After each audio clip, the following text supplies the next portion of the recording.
Pak Yanwar, silakan. Yanwar Ramadan ya. Terima kasih Ustaz. Assalamualaikum Ustaz. Waalaikumsalam warahmatullahi wabarakatuh. Semoga kita semua sehat walafiat Ustaz. Ustaz, Amin.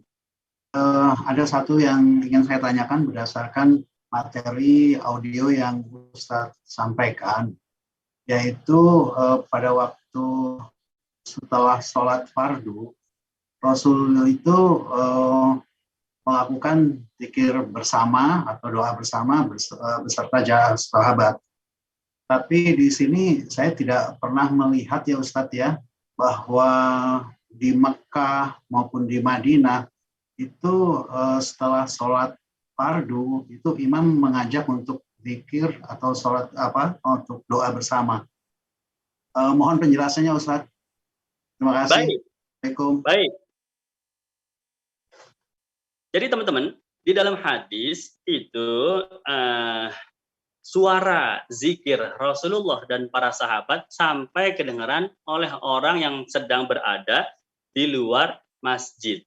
Ya, mereka sedang ada di luar masjid, mereka bisa dengar suara orang sedang berzikir, menunjukkan mereka zikirnya keras, ya, suaranya kencang dan bareng-bareng. Ya, kalau Nabi sendiri, ya nggak mungkin bisa sekeras itu ya. Ini menunjukkan suaranya keras, ya. Jadi zikirnya itu mesti bareng-bareng. Tetapi, nah ini yang perlu kita ketahui juga, ya. Tidak di semua sholat fardu Nabi mengerjakan seperti itu, ya. Setelah subuh, ya, Nabi mengerjakan zikir dengan suara keras, ya. Setelah zuhur, setelah asar, sendiri-sendiri dan seterusnya, begitu ya. Setiap selesai sholat, tidak selalu Nabi mengajak zikir dengan suara keras dan tidak selalu pula Nabi berzikir dengan suara pelan, ya. Begitu. Ini ada hikmahnya. Untuk apa hikmahnya? Ini cerdasnya Nabi ini sallallahu alaihi wasallam. Salah satu bukti kecerdasan Rasulullah. Jadi Nabi ingin mengajarkan kepada kita untuk dalam hal berzikir dengan suara keras itu boleh, ya, itu masuk kategori sunnahnya Nabi. Berzikir dalam suara pelan itu juga boleh, itu masuk dalam sunnahnya Nabi Shallallahu Alaihi Wasallam. Ya, kalau di Indonesia kita lihat banyak orang yang sedang selesai sholat di masjid-masjid, ya, zikir dengan suara keras.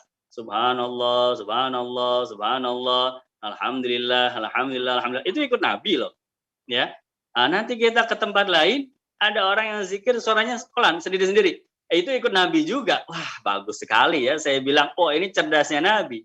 Ya, seolah-olah Nabi tahu bahwa di masa yang akan datang, di zaman-zaman yang akan datang, ya, keadaan manusia itu memang tidak mungkin bisa disatukan. Pasti beda-beda lah di setiap kondisi, setiap negara, setiap kampung, setiap kota. Mereka punya adat masing-masing, mereka punya pemahaman masing-masing, apa yang mereka pikirkan. Nah, contohnya dalam hal zikir setelah sholat saja, ya, masing-masing punya pemahamannya sendiri. Kalau di Yaman itu ada kalanya keras, ada kalanya pelan. Ya, zikir pagi itu keras sama seperti hadis, ya.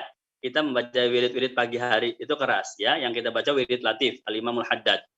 Ya, kemudian setelah itu doanya Syekh Abu Bakar bin Salim, doanya Syekh Abu Bakar bin Sakran itu sama, keras. Nah, tapi kalau zikir setelah sholat, pelan.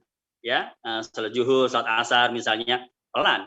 Ya, itu mengambil model seperti itu. Di Indonesia, kiai-kiai kita, ya, ulama-ulama kita juga sama. Ada yang keras, ada yang pelan. Ya, dua-duanya mengikuti hadis dari Rasulullah SAW. Jadi seperti apa dulu Nabi? Ya, Nabi memang dulu kadang dikeraskan, kadang dipelankan. Ya, jadi tidak usah heran kok di Mekah di Madinah nggak ada yang zikir keras, Ustaz. Berarti mereka mengadaptasi kebiasaan Nabi ketika Nabi berzikir pelan. Loh, kok kiai-kiai di Indonesia zikirnya keras-keras? Berarti mereka mengadaptasi hadis ketika Nabi berzikir keras. Inilah yang disebut ikhtilaf umat itu adalah rahmat. Kita jadi legowo, ya, menghormati, menghargai dan memuliakan sesama saudara kita.